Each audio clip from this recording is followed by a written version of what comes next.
it's my privilege indeed to welcome George, Reverend George Sionetuato, to bring the word to us. Let me greet you in the name of our Lord and Savior, the Lord Jesus Christ.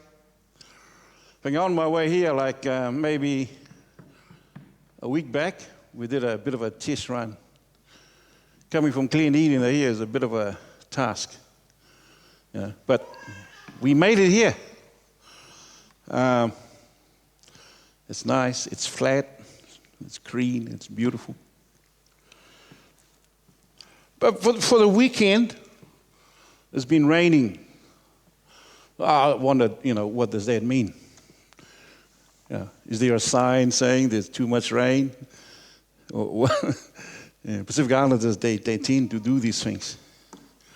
They try and interpret. But basically, out there is beautiful, just like our Lord. And today, I'm very privileged to be here. I'd like to welcome my brother, Shani.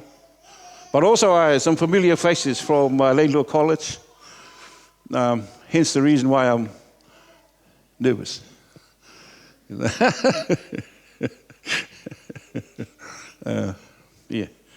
Welcome, Naylor. He's the head of Laidlaw up in Manukau and Zondervan, a fellow traveler in the Lord. And I'd like to welcome you all. And today I want to speak to you from Proverbs 30. I'll be paying attention, if you have Bibles, or if it's on the screen, take a look at verses 24 to 28. I'd like to read these 4 words, and I'll go back and start from the beginning. There are 4 things which are little on the earth, but they are exceedingly wise. The ants of the people are not strong, yet they prepare food in the summer. The rock badgers are a feeble folk, yet they make their homes in the crags. The locusts have no king, yet they all advance in ranks. The spider skillfully grabs with its hands, and it is in the king's palace. Let us pray. Father, we commit your word to you. May your spirit fall afresh on us. Come, we invite you. Inhabit our praises, and inhabit the word that we're about to bring.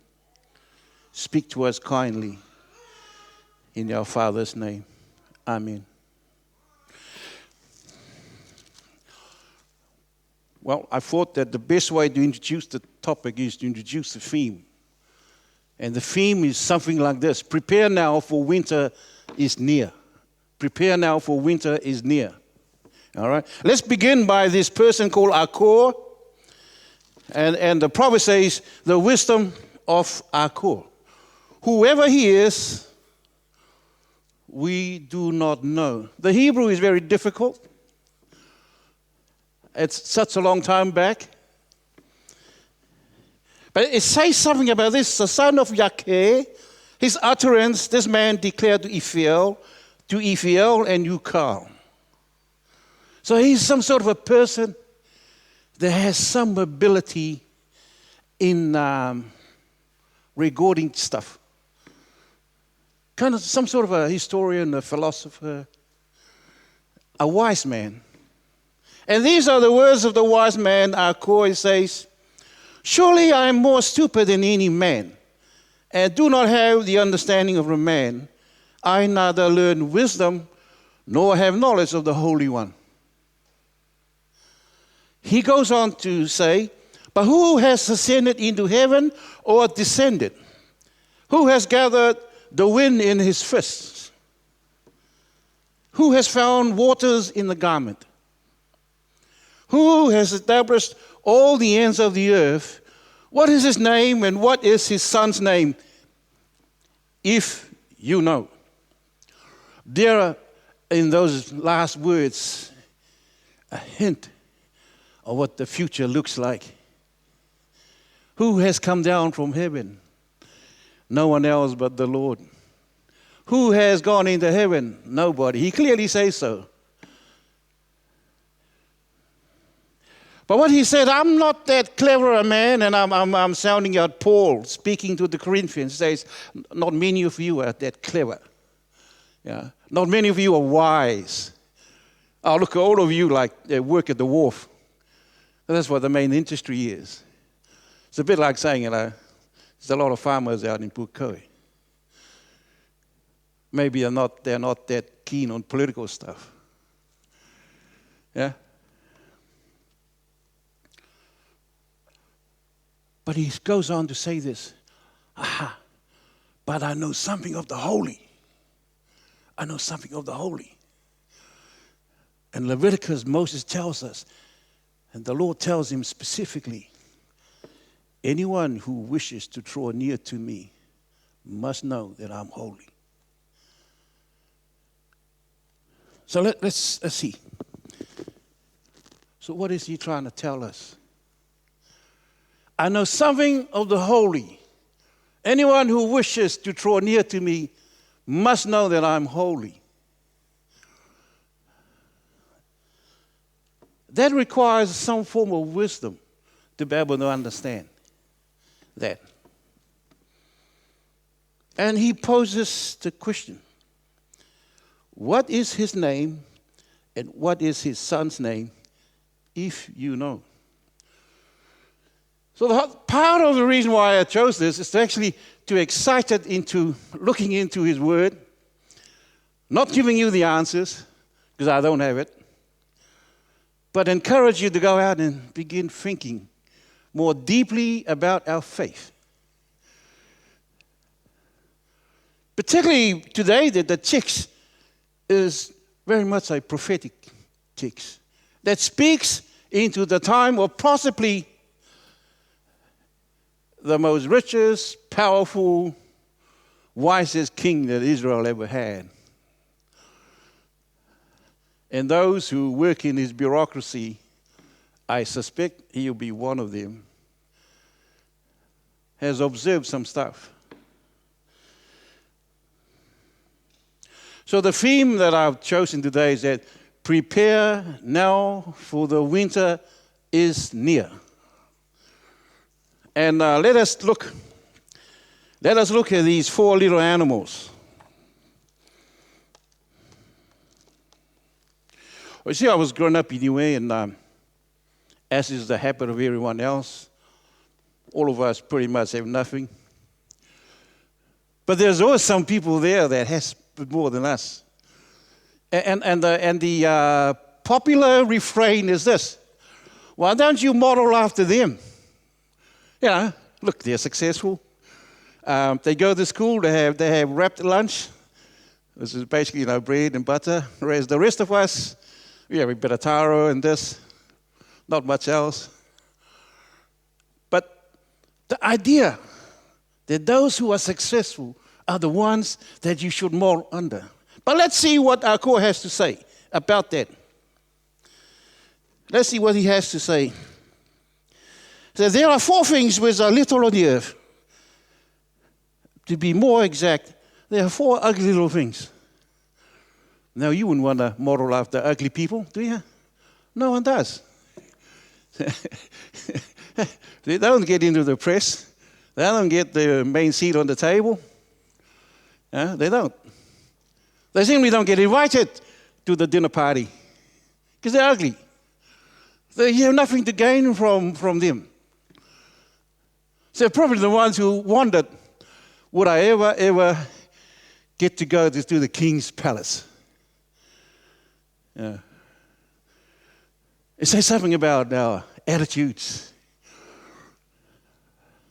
I wonder with our nice-looking churches, if these sort of people turn up, what will be our response?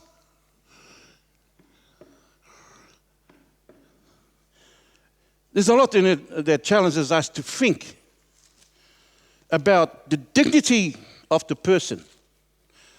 Right? Perhaps it teaches us to look past what they're wearing, what they're driving, how much is in the bank, It challenges us, or it invites us to consider these things. Words like go out into the highways and byways and invite them in, you know. And the people that the Lord had said invite to wouldn't make it to the list. But let's look at the first one. There are 4 things, and the first one is the ants.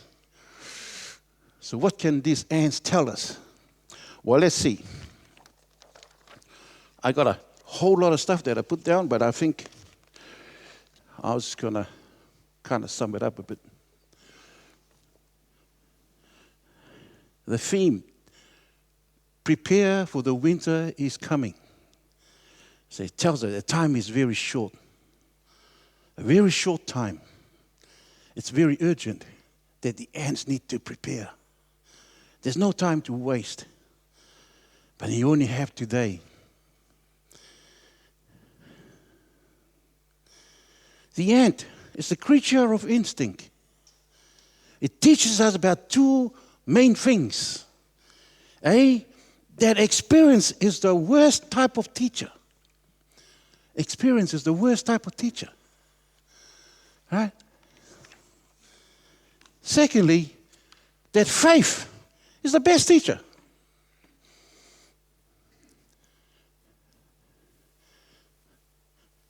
When winter comes, the ant won't suffer. It tells us about people. Some people live vicariously through experiences. They keep harping on about the best. They go on a holiday, they take a camera, they take photos, and they talk about the experience through a photo. But the beauty of God passes them by. They don't see the future as they got. And some people exist only for today. They don't see the yesterday as having any importance or any lessons to teach us. They don't see the future as something important as well. So everything is about today. I'm so blessed. I have this. I'm so blessed. I have this. It's just the I and blessed seems to go hand in hand and seems to tell us about a theology that says that material things is a sign of God's blessing. And the only one was to consume it today. No consideration for the past, nothing for the future, but the love of the things that money can bring. Some people exist only for the future. To them, both past and present of no great importance at all. We hear it in their speeches. I hear it when I go to bury somebody. They say, fly high with the angels. How would you know that? I've never heard a dead person who's able to fly for a start. I know they go down. By the way, my fastest time is 2 minutes down.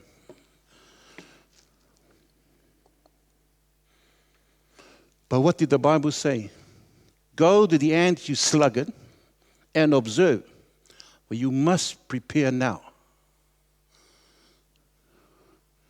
If you don't prepare now, you'll be left out. Wisdom tells us to prepare now. You see, ants are not the strongest. Yet, one will get a hint of one little drop of little sugar. He goes around the whole neighborhood, pulls them all in, and before you know it, if they were able to take the kitchen sink, they would. Yeah? That's how efficient they are, ants. Very good to observe. We can learn something. Prepare now, for the future could come upon you like a thief in the night. And those who live in the past live through experiences. Those who live in the future will be taken by surprise. And those who deny the future will live only for today and their past experiences. And I would reference here for your own benefit 2 Peter chapter 3, verses 4 to 10. If you have time on your own, please read. God has demonstrated to us his greatness because he has subjected us to a brief moment in time. You're bounded by today. So what do you have? Yesterday is no good to you. You might not make it to tomorrow. So today is the only day that God has given to us.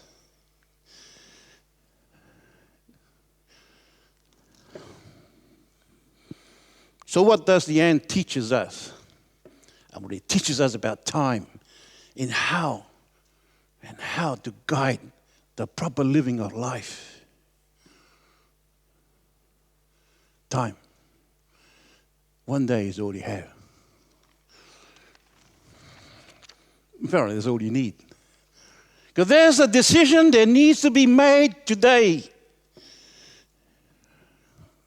I'm getting a bit ahead of myself. The ant knows that summer is very short. It must prepare now, for winter is coming. Let's go and look at the second little animal. The rock patchers are a feeble folk, in that they make their homes in the crags. A rock patcher is like a coney. They live on rock faces. In Matthew 11:28, verse 30, says, Jesus, come to me all who are weary. Hey, the rock badger is a little creature of instinct yet again. What does it teach us? It teaches us about security. It knows that if it goes away from that rock face, they'll be picked off by vultures, predators, flying around, watching, looking, waiting, the pounce. So the rock badger knows something about being secure and being in their rock faces where they're right under their crevices. If they see any hint of danger, they'll go right in and they'll be safe. They don't go very far. They don't even sunny themselves. Maybe they put one hand out. If it gets warm, it pulls back in. But they'll never ever expose themselves truly to the elements. For danger is all around. That's what the coney teaches us. Security.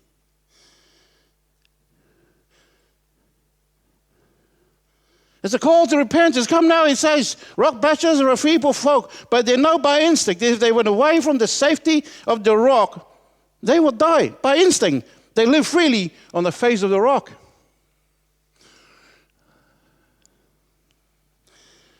So then a Christian man or woman, ask yourself today, are you safe?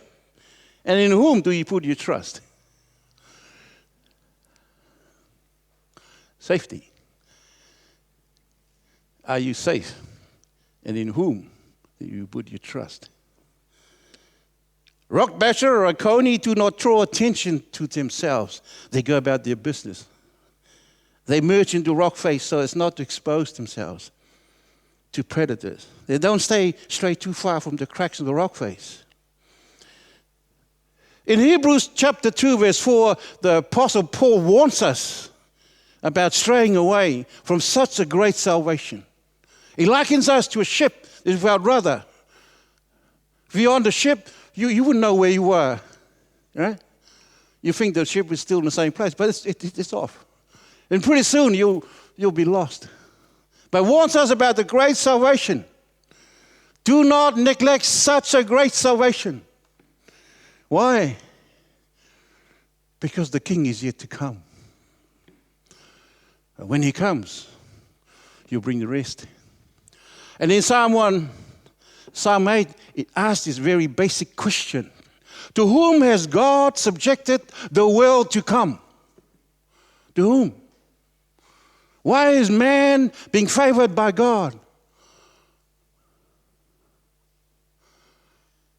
I said the world to come was created for the Lord and for his inheritance. Why is man held so high by God? That's a question worth answering. I don't want to answer it for you, but I'll throw it at you and you can go away and have a bit of a think about it. The apostle warns us about falling away. Christ himself teaches us to number our days and to live rightly, to have wisdom, because deception is all around. He warns us. Then the days preceding his coming, There's deception all around. Warns us. Falling away from such a great faith.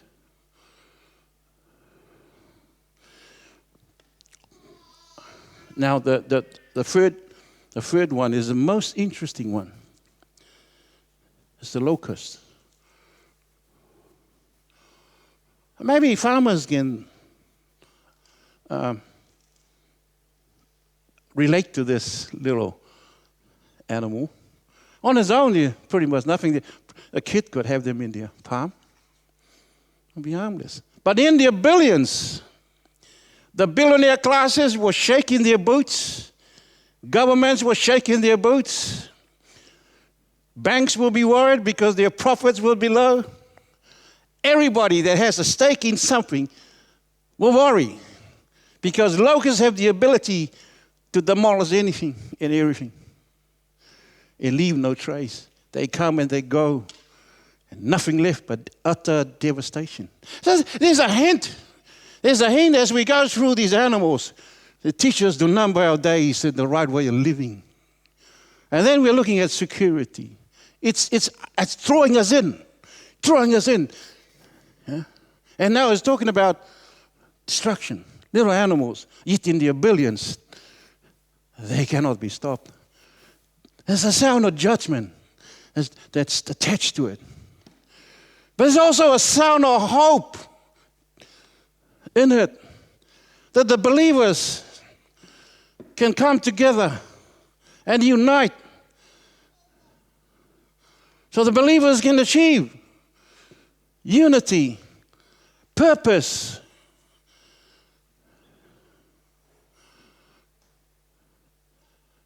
The right use of time and resources, and offer safety numbers.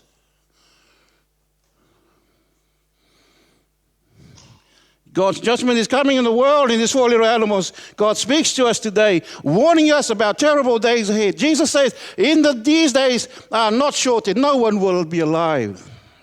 In their millions, they are a mighty army, and by its appointment, it will not fail. God has appointed them as his agents of judgment. Just as surely there is hope in the sound of these things. Now, I'm not, there lies the Hebrew expert right there. I try my very best to try and get a hint of what I'm saying is true. But I believe in all my heart that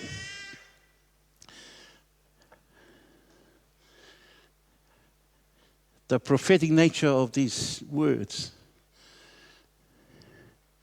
is given so that the Spirit could come and bring us knowledge of how we ought to live our days. Not in their time, but in our time. On their own, you're weak and vulnerable, but in their millions, even the evil, listen carefully, even the evil fear them. Even the wicked, they fear them. Even the powerful fear them. So therein lies the question. Are we as the people of God, do they fear us? Hey.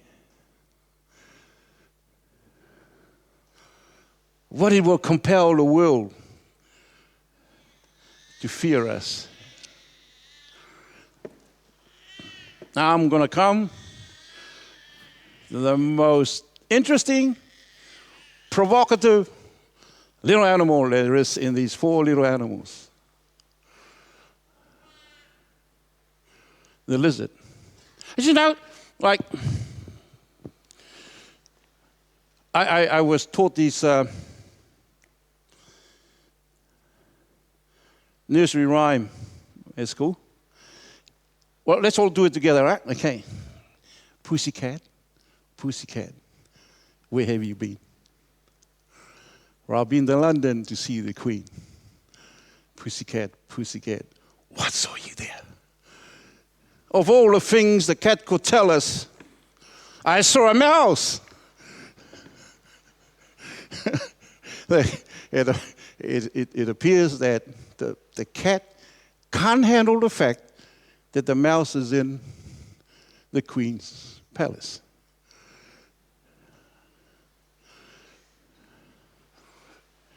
So I thought about it and said, well, it's the most interesting if we ask this question, who do you think you'll see in God's kingdom? Basically, it's the question. And there'll be a lot of surprises as to who you will see. It might even surprise you that you might not be in it. Have we considered that? Pussycat, pussycat. What saw you there?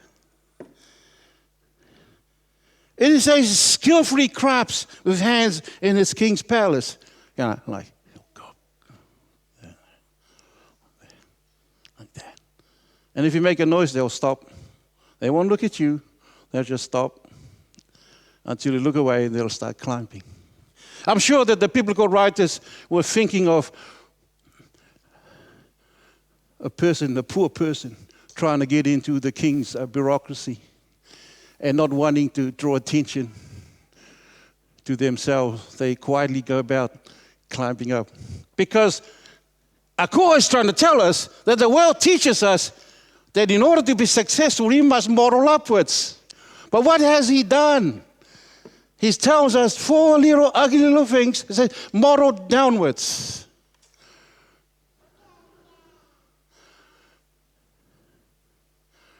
How did the lizard get into the king's palace? Did he go up by escalator or by lift? Did he get a drone in? How? Because despite all these cracks here all sealed, the lizard manages to get in the house. Yeah. But is it about the lizard?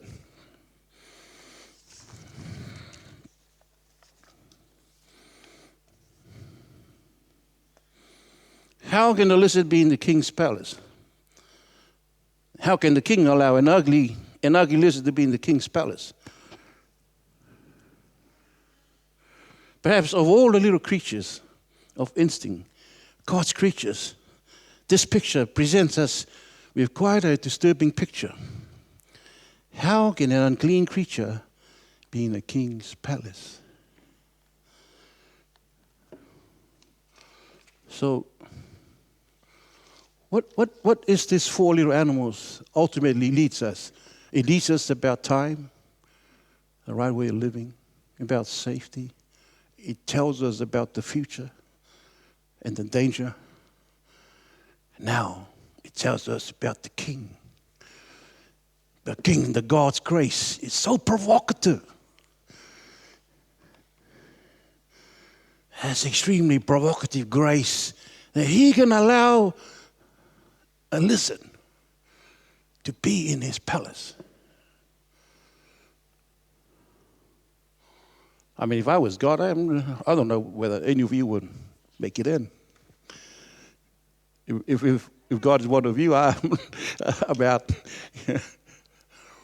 But this little animal tells us about God's grace. The unequalness of God's grace and his sovereign ability to choose whomever he will give the right to go into the palace. That's what it is. That's what it's about. It's about the king.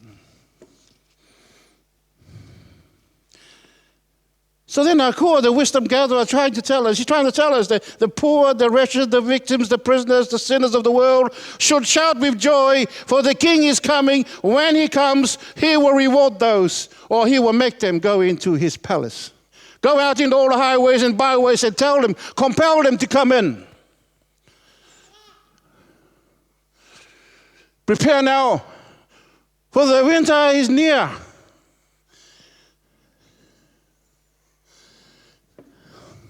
The king. It is about the king. It's the king who can give you the right to be his child. Is it not? Yeah. And if we truly understand what the king does, surely we should also compel ourselves to live the right way. to find security in Him.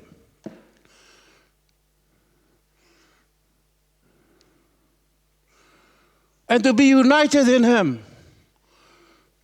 But above all else, to be in the King's palace. So out of these 4 little animals, a picture of God's kingdom emerges.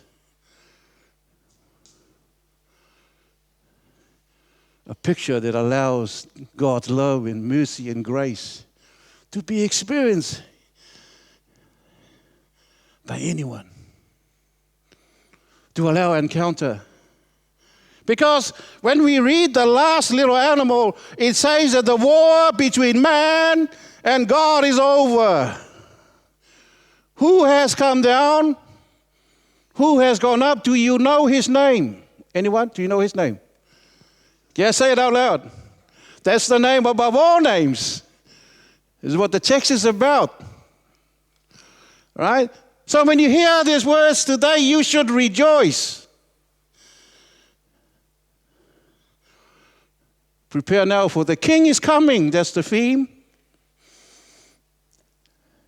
The end knows that time is short. The coney knows that it's don't go away from safety. Come to church every Sunday. Get up.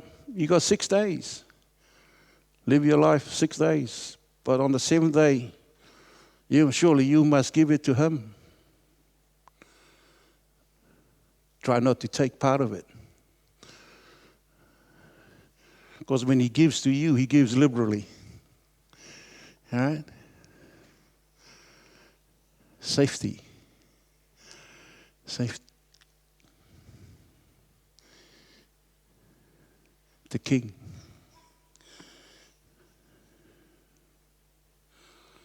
So we should rejoice. Every believer, the people of God should rejoice. Because it's calling us to rejoice despite the odds against us. The misses of hope for today.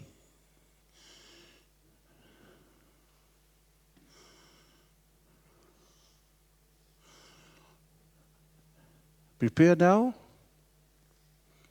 for the King is coming. Live our lives the proper way, the right way. Draw near to God and know that when we draw near to Him, know that He is holy. Find safety in Him. But above all else, rejoice. Rejoice in Him.